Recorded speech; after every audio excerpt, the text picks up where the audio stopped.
estava em Amambai, no Mato Grosso, e uma irmã disse para mim, depois que eu preguei tudo, ela falou, você tem fé, hein?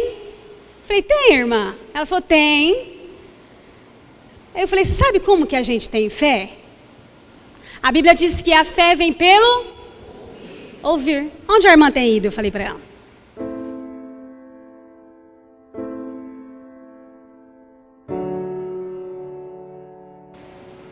Não tem outro lugar para aumentar a minha fé.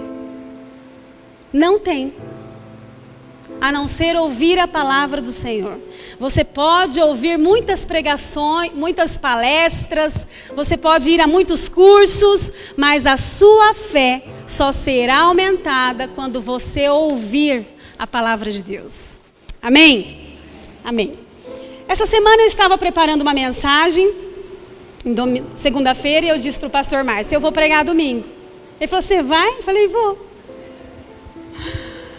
E aí eu comecei a pensar, se eu fosse escrever a história do Robson, juntamente com todo o contexto que tem acontecido esse ano, na nossa igreja, qual seria a história da Bíblia que eu poderia me pautar essa história? E eu comecei a me lembrar, eu me converti em 94, não é isso? 94. No início de 94. E aí o pastor local da época, ele disse para mim assim, você pode dar aula na IBD?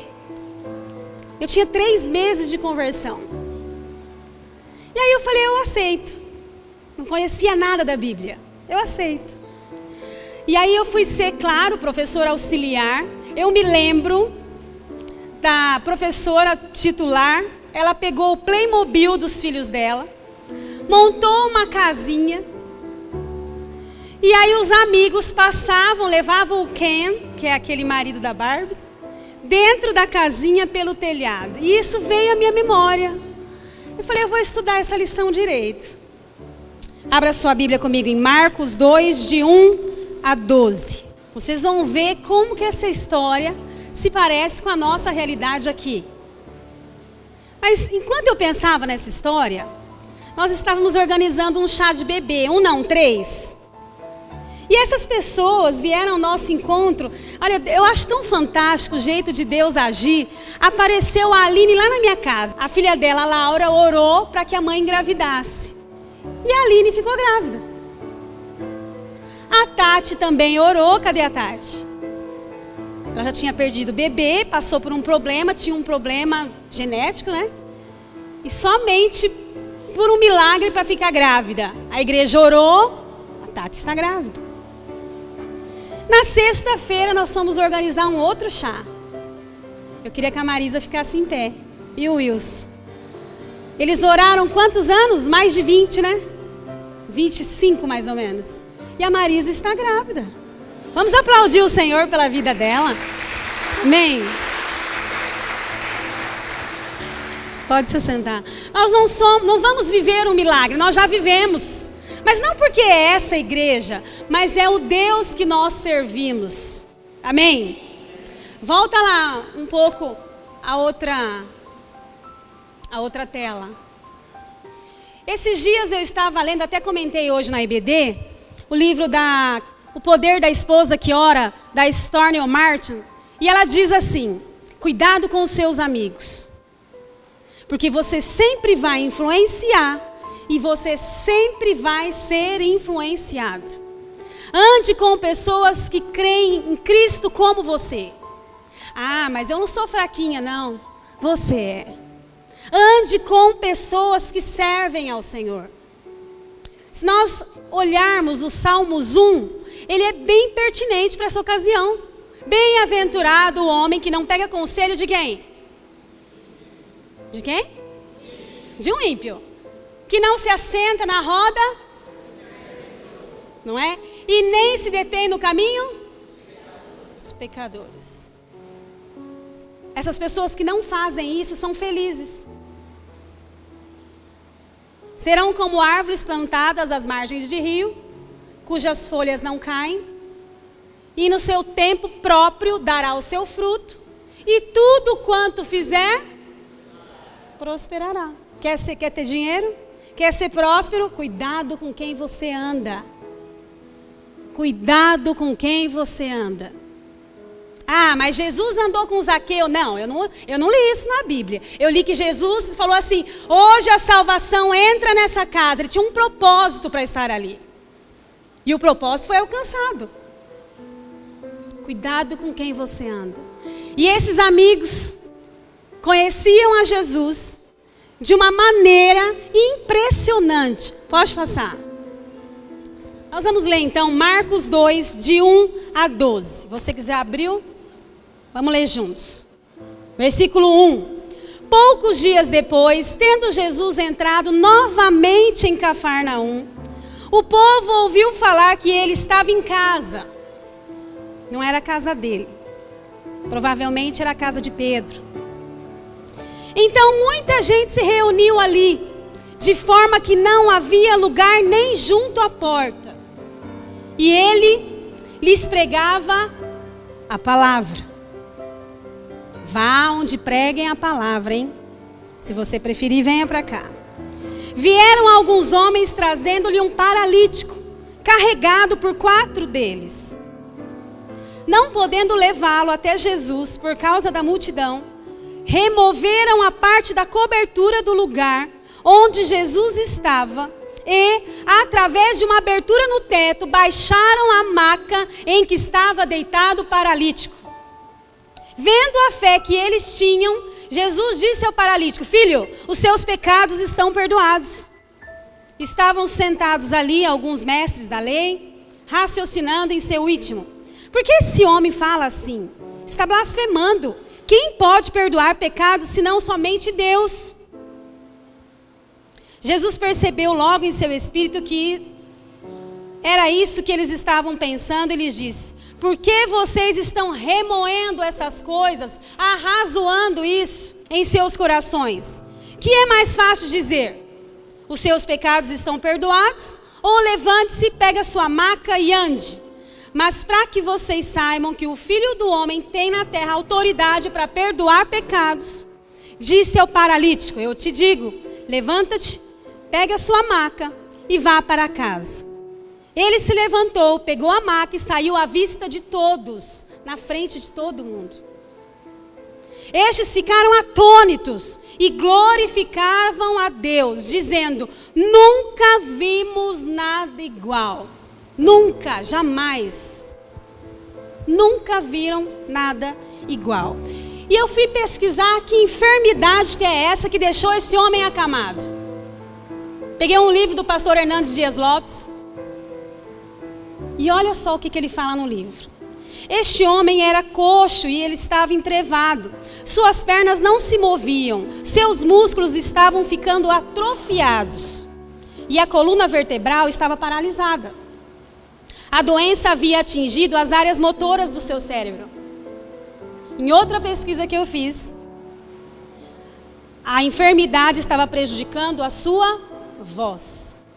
Eu falei, gente, eu nunca pensei que tivesse algo tão parecido com o que a gente tem vivido.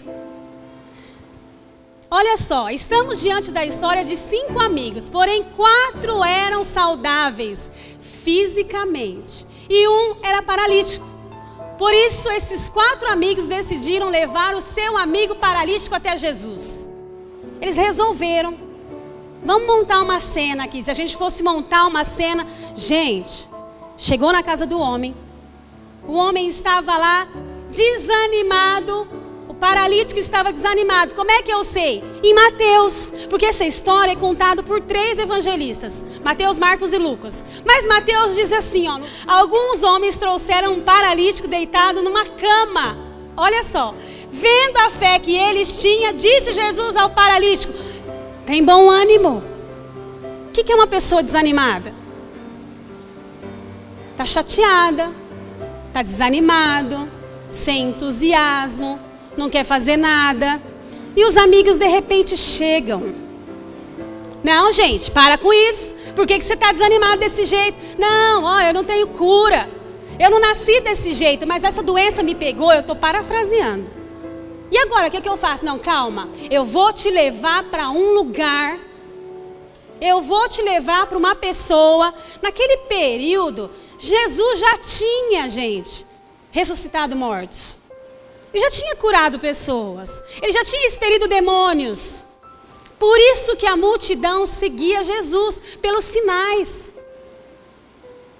pelas maravilhas. Passa para o próximo.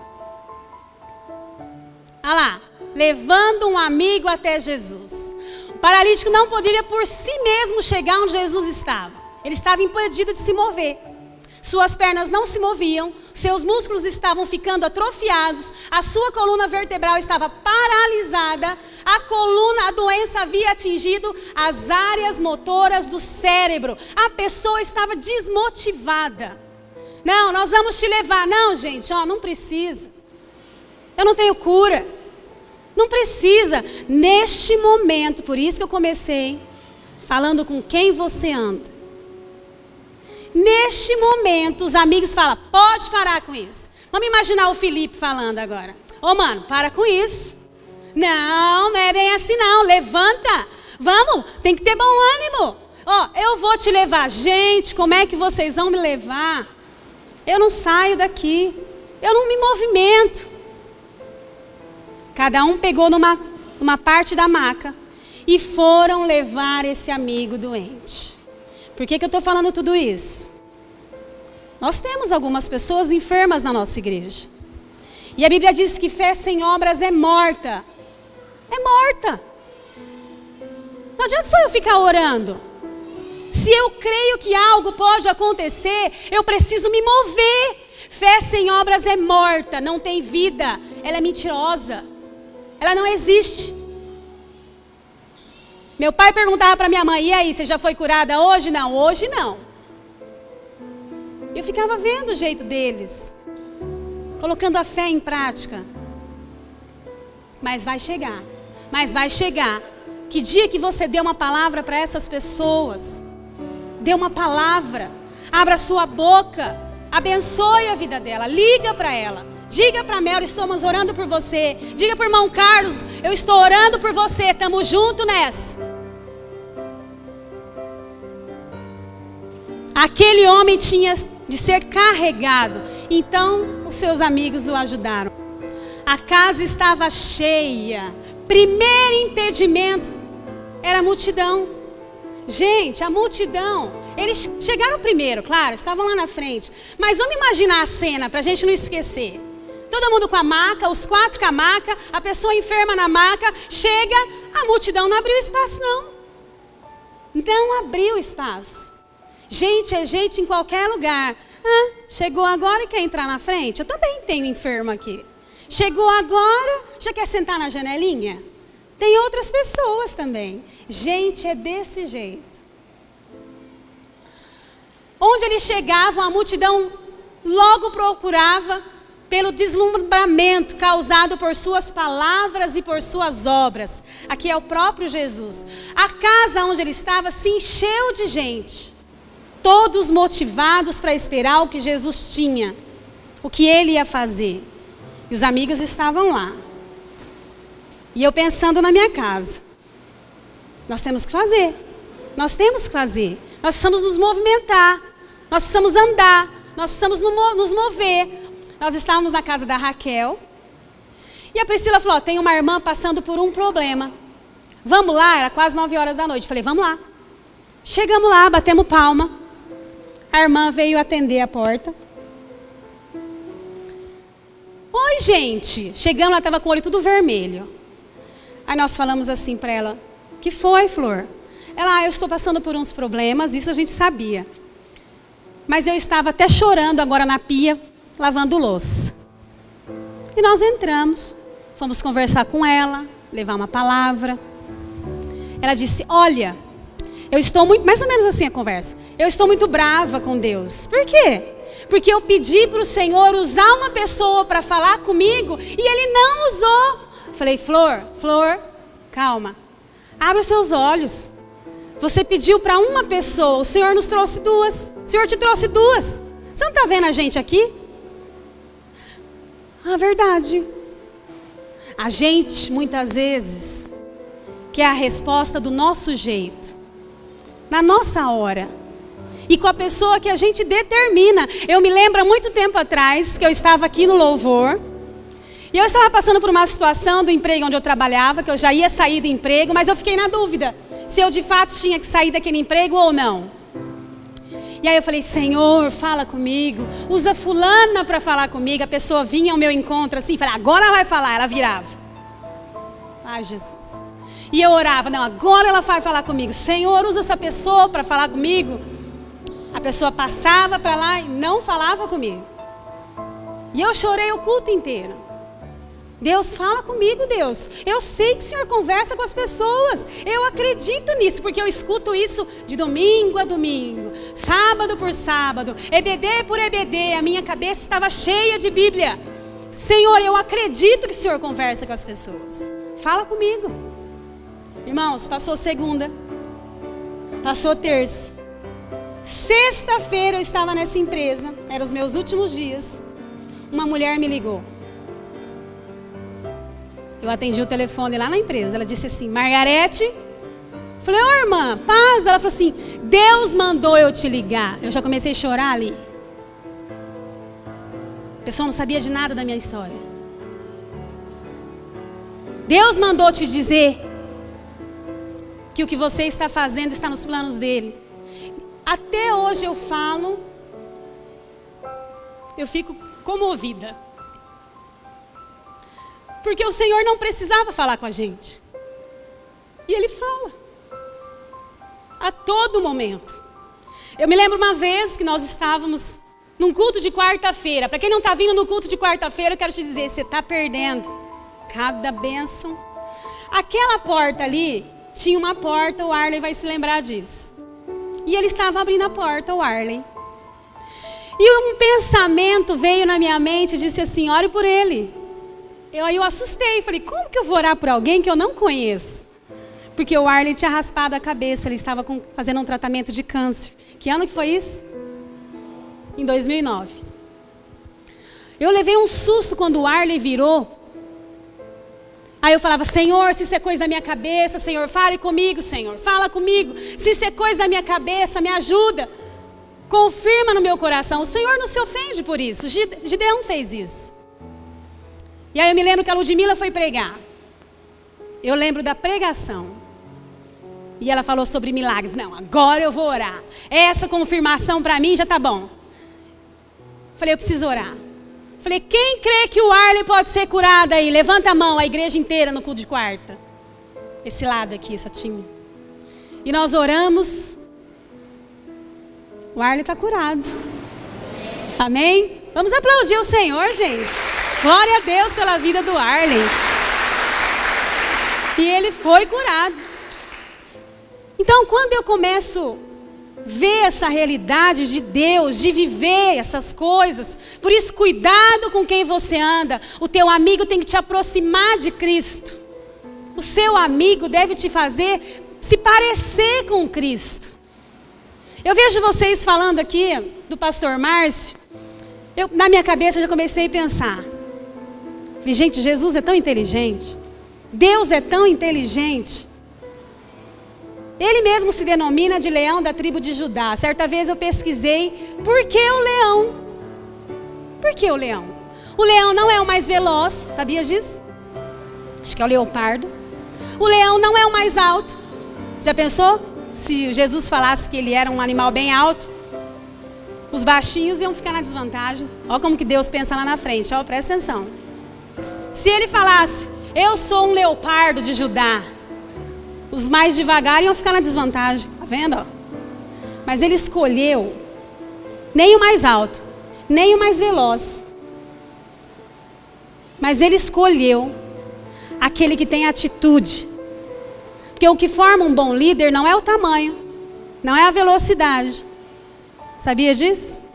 Não é o mais forte, porque o leão também não é o mais forte. Mas é aquele que tem atitude.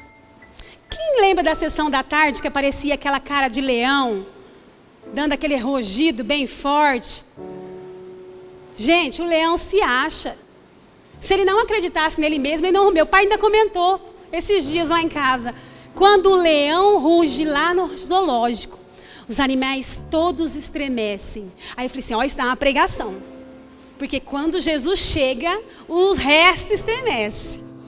Eu falei, ele não se denominou leão da tribo de Judá à toa. E aí eu vejo as pessoas, uns líderes, às vezes nem tão alto, nem tão forte. Fica tranquilo. Não é pela sua aparência. É pela nossa atitude com Cristo. Amém? Vamos continuar. A casa estava cheia, a multidão estava atrapalhando, quando nós precisamos de ajuda.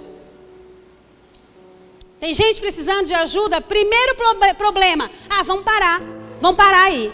Ó, eu fiz o que eu pude, ó, o negócio é o seguinte, eu tentei, tentou nada, você vai até o final. Enquanto eu pensava nesse texto, eu recebi uma ligação. Cuidado com quem você anda. Marga, vocês estão fazendo todo esse movimento.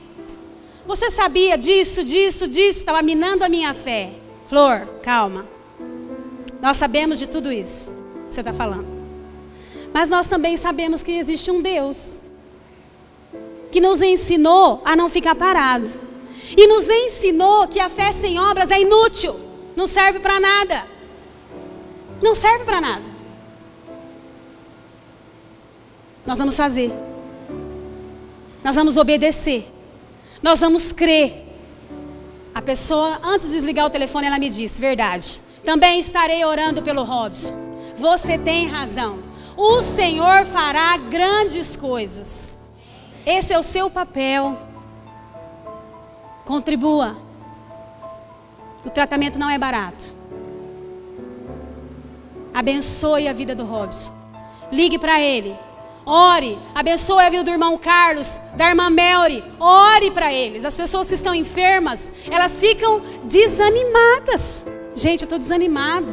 Não, mas não deixa de ir para a igreja não. Ó, eu vim aqui para te dar uma palavra. Ó, eu te liguei, eu vim aqui para te trazer um pão, né, tia Du? Ó, eu vim aqui para te ajudar. Ó, eu estou te ligando para te trazer uma palavra. Faça alguma coisa. Faça alguma coisa. Continuando. Tiveram uma ideia. Quando tudo parece que está perdido, alguém tem uma ideia. Por isso que é melhor andar mais do que um. Ó, o negócio é o seguinte. Geralmente, nessas casas, eu imagino a conversa. Gente, eu crio na minha cabeça. Vamos por trás. Porque geralmente o telhado dessas casas antigas, lá naquela região, eles colocavam cereal para secar. E aí, com o vento, tirava a palha. Então, eles usavam o telhado para essas coisas. E geralmente tinha uma escada. Olha que interessante. Certamente já falavam, vamos por trás. Vamos pela escada, ó. Não liga porque tem esse problema da multidão, não. Não liga porque não deram passagem para nós, não. Vamos por trás. Gente, tenha coragem. Tenha ousadia. Esses 4 homens queriam introduzir o seu amigo dentro da casa e pô-lo diante de Jesus. Mas a casa estava lotada. Talvez existisse uma janela. E eles tiveram a ideia de descobrir o telhado e por essa abertura colocar o amigo diante de Jesus. Eles não fizeram de qualquer jeito. Ai, gente, vamos abrir o telhado aí, vamos abrir esse telhado aí, o cômodo que sair, saiu. O importante é ele entrar, mas não fizeram isso. E para pensar na ousadia. Ó, o homem tinha que ser amarrado. Eu imagino. Porque se esse homem cai de lá de cima, já parou para pensar? Ia ficar pior. Ia ficar pior. Amarraram o homem, eu imagino. Pesquisaram lá, pera, calma, que não é o telhado ainda não, calma. É desse lado que Jesus está. Mas em Lucas, a gente leu Marcos, Lucas diz que eles colocaram o enfermo bem diante de Jesus. Bem na frente de Jesus. E você sabe o que a Bíblia diz? A gente acabou de ler. E Jesus, vendo a fé deles, dos 4, e não do paralítico, e não do enfermo, porque ele estava desanimado. Pessoa desanimada não tem fé, gente. O fato de você ligar para as pessoas, o fato de você ofertar, o fato de você falar, não, estou com você, eu vou fazer, estou com você nesse almoço, estou com você nesse espetáculo que vai ter, estou com você, Melry, estou orando por você, estou com você, irmão Carlos, Jaque. Você traz ânimo para as pessoas. Ânimo. Ânimo.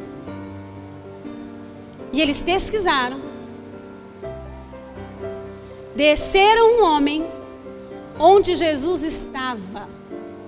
Para pensar na situação. E o homem da casa, será que não era bravo?